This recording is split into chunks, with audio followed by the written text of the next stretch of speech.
Respected Sabha Speaker and Chief Minister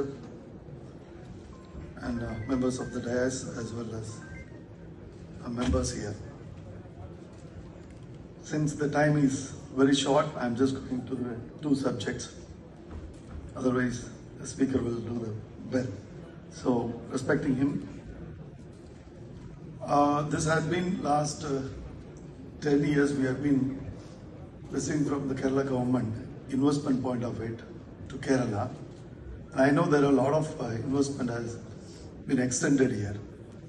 At this stage, I'm also doing 700 crore investment in Kerala, Calicut, nearby Calicut Airport. The 4 projects are already, the construction is going on. അതിൽ ഏറ്റവും വലിയ വിഷയം എന്ന് പറയുന്നത് 2 iconic ആയിട്ടുള്ള ഒരു hotel പ്രോജക്റ്റും 5 സ്റ്റാറിന്റെയും അതുപോലെ തന്നെ ഒരു കൾച്ചറൽ സെന്റർ എന്നുള്ള നാഷണൽ കൾച്ചറൽ തിയേറ്റർ എന്ന് പറയും, അതായത് റോമൻ തിയേറ്റർ എന്നുള്ള കൊളോസിയം മോഡൽ ആൾറെഡി അവിടെ കൺസ്ട്രക്ട് ചെയ്ത് അടുത്ത ഫ്യൂ മന്ത്സ് ഉണ്ട്, അതായത് 2 മാസം കൊണ്ട് ഉദ്ഘാടനം ചെയ്യാൻ വേണ്ടി നിൽക്കുകയാണ്.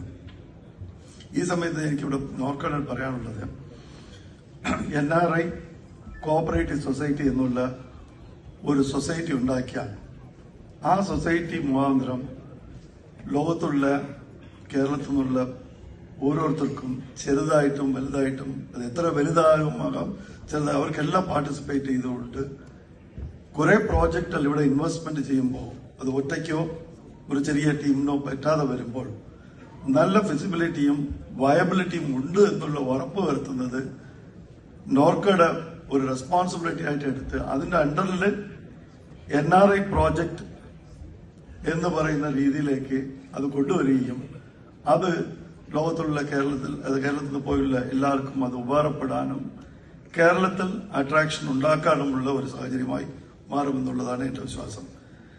രണ്ടാമത്, ഞാൻ കഴിഞ്ഞ 35 വർഷമായിട്ട് UAE-ലുണ്ട്.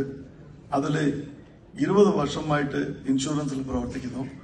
ആ പ്രവർത്തനത്തിന്റെ ഭാഗമായി വളരെ സക്സസ്ഫുൾ ആയിട്ടുള്ള സ്റ്റോറിയാണ് കേരളത്തിൽ വന്നവരും ഒരു 10 മില്യൺ പോപ്പുലേഷൻ ഉള്ള UAE-ല് നമ്മള് 4.3 മില്യൺ പോപ്പുലേഷൻ മെഡിക്കൽ സെക്യൂരിറ്റി വളരെ ചെറിയ പറയാൻ പോലും പറ്റാത്ത ഒരു ചെറിയ പൈസ കോൺട്രിബ്യൂട്ട് ചെയ്തിട്ട് അവര് 150,000 dirham 250,000 dirham ആയിട്ട് ഇവൻ ലൈഫ് സേവിംഗ് ട്രീറ്റ്മെന്റ് പോലും നടപ്പിലാക്കിക്കൊണ്ടിരിക്കുകയാണ്.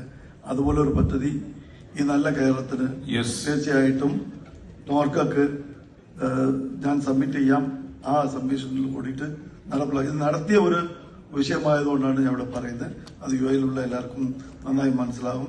ഇതൊരു കമ്പൽസറി എന്നുള്ളതല്ല, ഒരു ഗവൺമെന്റ് സപ്പോർട്ടഡ് ആയിട്ട് ചെയ്യാൻ പറ്റുന്ന ഒരു സംഭവമാണ്. ഇതും കൂടി പറഞ്ഞുകൊണ്ട് ഈ 5ാം ലോക കേരള സഭയിൽ എന്നെ വിളിച്ചതിലും സംസാരിപ്പിക്കാനുള്ള സാഹചര്യം തന്നതിൽ നന്ദി പറയുന്നു. Thank you.